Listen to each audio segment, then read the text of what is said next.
Welcome to my class on weft placement and hatching. Just wanted to show you the very vibrant pieces I've been working on recently as part of my new unmapped collection.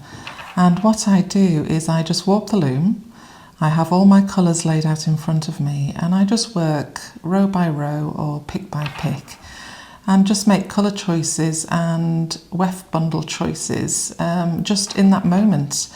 And it's making me work very differently and use colours I wouldn't normally use. And I'm just loving how these look together.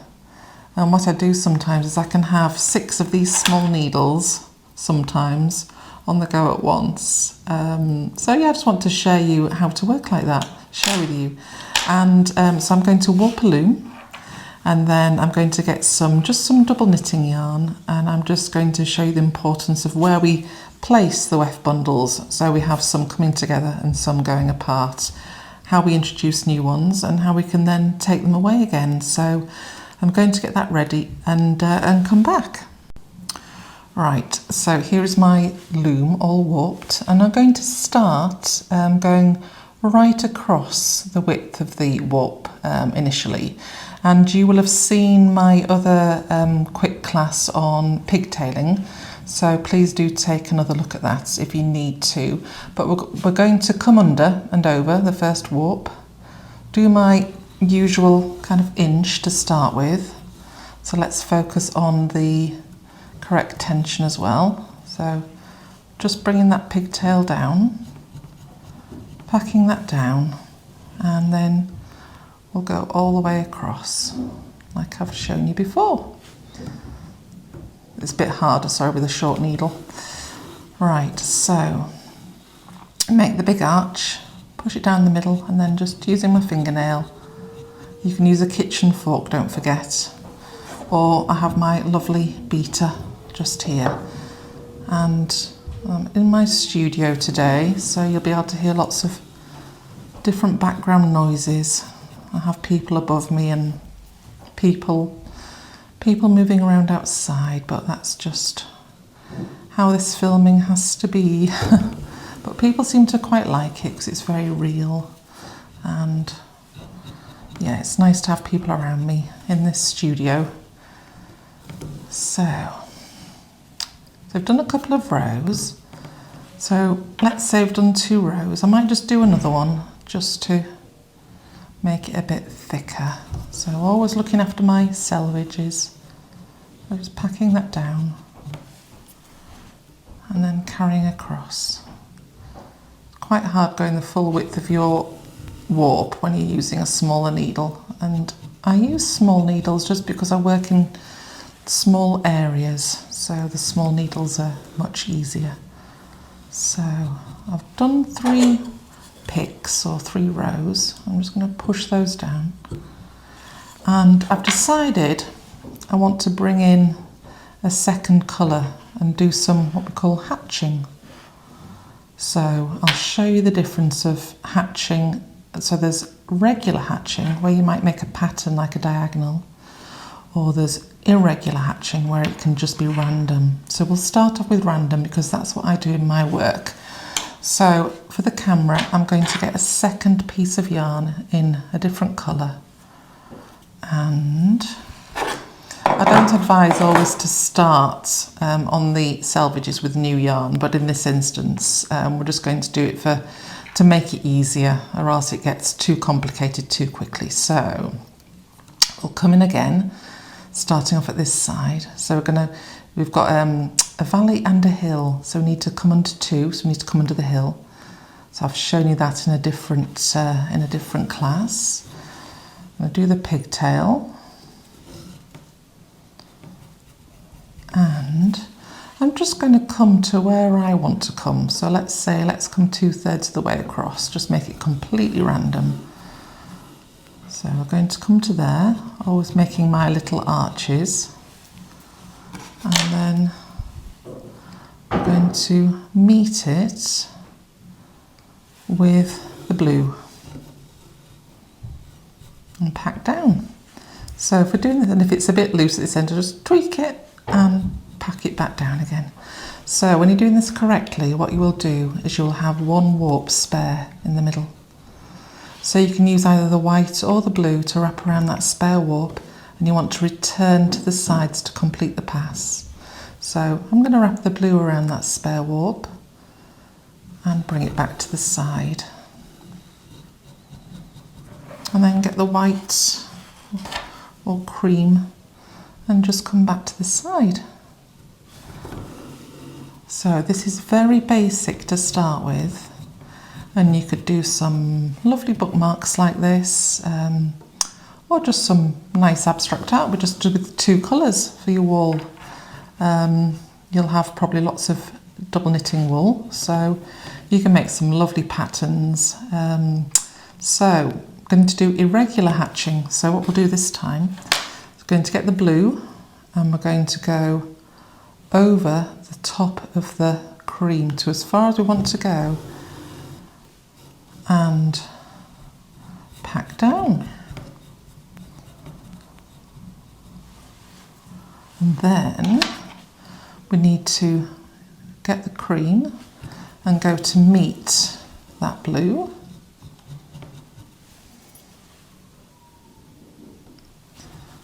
We have that spare warp left in the middle again. So this time, doesn't matter again, let's wrap the cream around and come back. So when you're hatching, you always want to complete your pass. So that's there and back. So it's a pick and a pick equals a pass. So you want to complete your pass. So we're going back with the blue as well, back to where we started on both sides. Okay, so that hopefully is quite straightforward. So I'll show you again. So for regular hatching, so for instance, if I were to come to here with the cream and the blue were to come here, we're creating quite a weird shape. So sometimes it's quite nice, if you want more hatching to stand out, is to make sure that the cream always kind of overlaps the blue, and I'll show you. And you've just got to learn by just have a play and just do it for yourself. So we could come maybe just to this far this time, so not quite as far. And then meet it with this one, like so. So I've got that spare warp in the middle, so I'll wrap around with blue this time. And this is how I work, I just make it up on the row.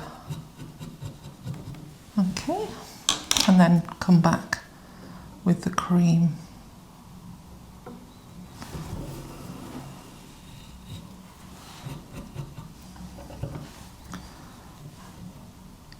Like so. So this time, what I'll do, just to show you, is I'm going to come with the blue and come much further, and it's just really random. So we're going to come right over the cream as far as you want to. That's the beauty. And back again.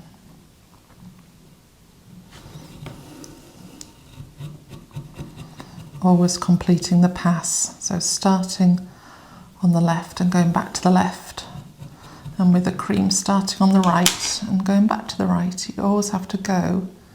Do you see that time I did the blue there and back? So that's just a quicker way of doing it. So getting one colour, deciding where you want to go to, and then doing the second colour and coming back to complete the pass. And another thing I'll say is when you're joining, when you're working like this, if you pull this too tight, what you will do is you'll end up with little holes in your work. And people say to me, why have I got holes? Is because where your 2 wefts meet, you want them to be touching very slightly and keep it not too loose, but just right. So they're meeting in that middle. And as the weft packs down on top, you won't see any hole at all. Occasionally, I might see a tiny one. So on this piece, I might see a teeny tiny one, but when I take this off the tension, it will all just relax, and then you won't see any of these little teeny tiny holes.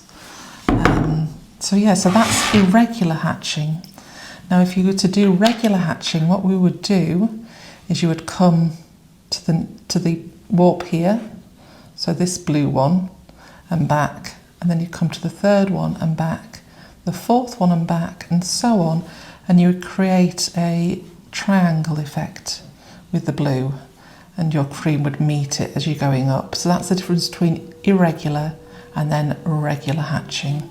So I won't cover that in this video, because what I want to do now is to show you if we're going to introduce another colour. So a good way to think about it is, I think of it like magnets, or people talk about it like sheep heads and sheep tails. So we've got these two weft bundles in the perfect position. So what we're going to do is, I might decide as I come along with my cream. So I always take care of my edges. So I'm coming along and I'm going to weave along to say about 2/3 of the way across again. And I'll do the same with this one. I'll come to meet it. Got that lovely warp left in the middle. So the time to now introduce a new weft bundle is now. Now, because these two wefts, or these could be a weft bundle with 4 yarns in them of fine yarns, it could be 2 medium yarns like we discussed on another video. So these bundles could be made up of anything. So, but they're in the correct position. So now what we can do is we can bring in a new weft bundle at this side and a new weft bundle at this side, okay? And I'll show you. I'll start with one and then we'll bring in a second one or a fourth one. So I'll get another blue. This will start to make sense. It really does click. So I'm starting at the selvage again, which isn't ideal, but we're just doing this as easy as possible to start with. So don't worry about starting at the edges for now. So we're going to come under again because it's a hill, go over the valley, and we're bringing in a new weft bundle. And we're coming towards the cream. And then we'll go so far, and then the cream, oops it is, so I've got the camera in front of me, the cream is now going to come, and it's going to come and meet that blue, okay, and you're going to have that warp in the middle again, spare, and we'll take this left hand bundle back, because we almost must complete the pass, and take it back to the left again. So now we've got the weft bundles exactly where they want to be. We've got 2 together and 1 over here. So we've got 2 like attracting and then 2 opposing. Or we've got sheep's tails and sheep's heads. So there's different ways to think about it, but it does make sense. And again, if I'm going to bring in another weft bundle, I'll show you when a good time to do that is as well. So they're perfectly where we need them to be when we're working just with 3 weft bundles. And we just keep going. I'll do a bit more for now before I make it even more complicated. So I'm going to have to put on a new weft bundle with this as well because it's getting quite short. So just to simplify, we'll take that one to there. We then take the cream one and we come to meet it. So just work 1 pick at a time initially until it clicks. So just really, really slowly. Okay. So again, now they're all exactly where they want to be. So we've got 2 in the middle and 1 at the side. So always either attracting or separating. And that means the reason we do it like this is so they're always in the right shed. So if we check, all alternate warps are valleys and the alternate ones are hills, and that means that you're in the correct shed all the width of the warp. So if you don't have these put in the correct place, you can't do these overlapping bits of work. So if we're going to bring in yet another weft bundle, so a 4th one, I'm just going to unravel it. So I've got a 4th needle and I'm I'm going to, so I've just got a knot in there. This DK yarn can get a little bit knotty. I'm not very good at unravelling things, but there we go. So a good place now to bring in another weft bundle is at this side here, and I've got the cream again. So I'm going to introduce it at this side while these are in the middle.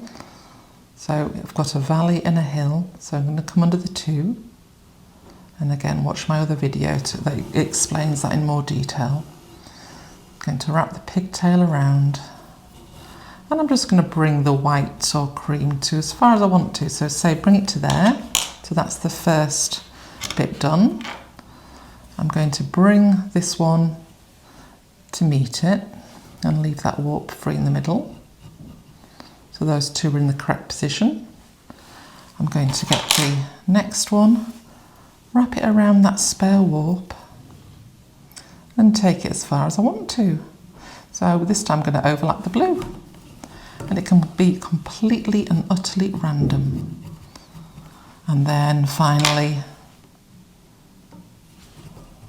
get the blue and come to meet that one, and then going to complete the pass. So I'm going to take them, so that was all doing one row with the new colours, that one, the new one, but we're now going to return back to where we started, so completing the pass. So the blue back to the right,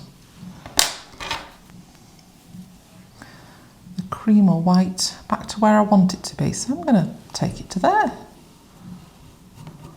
Just completely, doesn't matter. And I'm getting very short on this weft bundle, and I'll just show you while I'm doing it. So if I'm going to change a weft bundle and I'm working in various weft bundles, what I will do is I will start off in the direction I'm headed. This is getting a bit more complicated now, so bear with me. So I'm going to come around that warp. I'm just going to work so far. I'm going to avoid where we've joined before so we don't have a little hole. Go slightly past. I'm going to pigtail off. This is definitely getting more complicated, but this is reality. I'm going to cut myself a new bit of blue.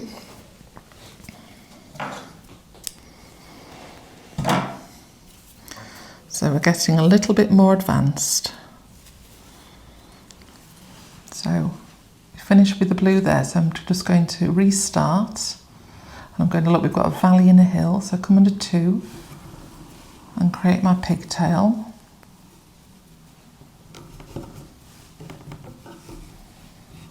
And we only go so far. That was a tiny, tiny movement, and we leave our two weft bundles there. And then we have to also complete the pass with this cream one, because if we don't, our weft bundles will not be in the right place. So you know when you've not gone quite right or finished a row, because that's correct, those two in the middle. This one has to be back at the left-hand side.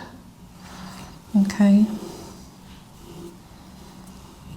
And I've got diagrams as well showing weft placement, so I'll add that to this video as well.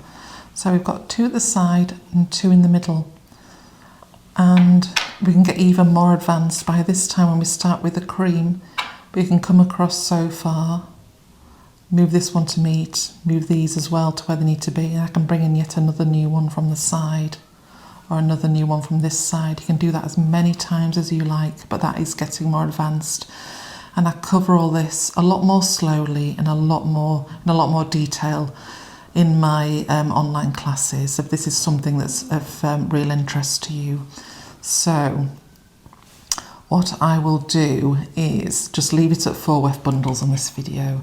And what you can do is you can just practice with 2, and I'll show you another new way to start. So to finish, I'm just going to pigtail off all these ends, and I'll show you an easier way to start. So I'm just getting each weft bundle and I'm pigtailing them off. And again, this is going to feel complicated right now.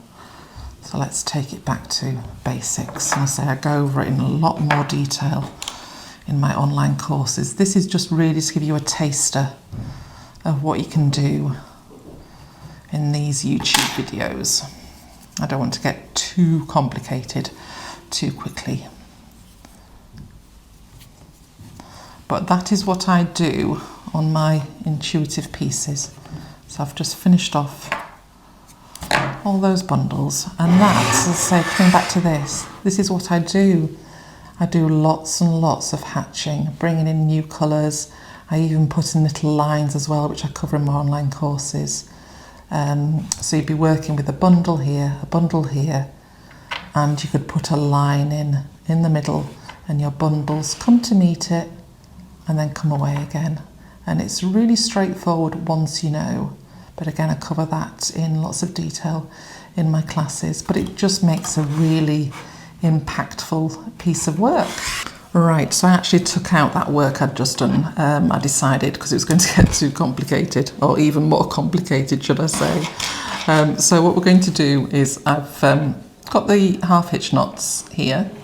So a nice way to avoid starting on the edges or selvages is to bring our 2 weft bundles in from the middle or wherever you want them to be. So I do that again on my work.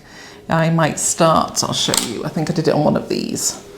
I started with 2 different colours right from the very beginning. So I had 2 different weft bundles on, and with these pieces I had 4 fine yarns on my needle, and then it gets more exciting to do colour blending by switching out one of the fine yarns on the needle, or even 2 or 3. So yeah, that's something else entirely, but this is just the absolute basics. But to avoid, like I say, to avoid having to do 1 row of a solid colour, what you will need to do to avoid the edges is to come in from wherever you want it to be. So let's say we'll come in from here, just make it very approximate. So we've come under that one. We need to wrap our pigtail around, like so. Keep our arch in and pat it down. Now this is the bit that can get a bit tricky. So we've created a valley and a hill. So we want this one to be a hill and that one to be a valley. So what we have to do on this thread, I'm just going to pull that pigtail down a bit more. What we have to do in this instance now is we have to come under 2, so we're going to create a hill and a valley in effect by coming under the 2. So you've got to remember that. So we came under 1 on that side, we have to come under 2 on this side. And that means we're going to be in the correct shed, the whole width of the warp. So slightly more advanced. And just like so. A little bit fiddlier, but it's worth it when you have no tails hanging on selvages. So if you look, you have a valley and a hill and then a valley. So instantly now we can take our weft bundle and we can start going wherever we want to go. So let's go over the cream, and we're in the correct shed. And patting it down like that. So these half hitch knots I use do move around initially until I've got quite a few rows of yarn on top of them, so don't worry about that. They move around a little bit, but I use them with all my pieces and they're absolutely fine to keep the work in place. So remember, we've got to complete the pass by now going back.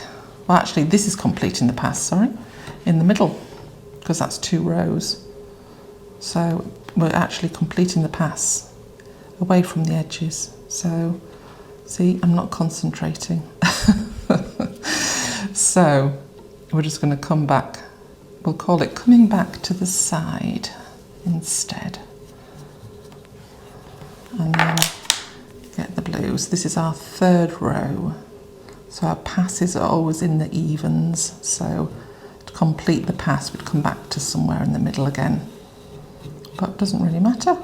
You can do whatever you like when working like this.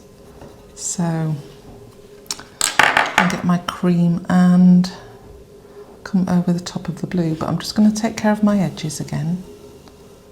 Just always get into a good habit of taking care of my selvages and come over the top of the blue, like so. And come to meet that one again, taking care of the selvages. And we've got that warp in the middle. So that's how you can start right from the centre and avoid any unnecessary tails on the edges. When I'm working to my small scale, I often have to put new colours in at the edges, and that can't be avoided because I do so many colour changes. But by the time I've sewn them all in carefully at the back, I honestly haven't found it to be a problem. But I just wanted to show you another alternative way to start by just taking care of your shed. So coming under one with the blue, it means you have to come under two to go that way. We've discussed that in pigtail in a separate video. But yeah, just have a play. So that's just a very, very brief introduction to hatching. Like I say, you can do it in a regular pattern by coming up in, if you fancy some kind of more geometrical work. I can't speak. Geometrical work. You would come across by coming in one each time with the cream, and you could come in with the blue, and then you could bring in another colour at this side, but just have a play. And I'll go and put my tongue back in and come back with another video. But any questions at all, please just do ask in the comments. And like I say, I go into this in a huge amount of detail in my online courses.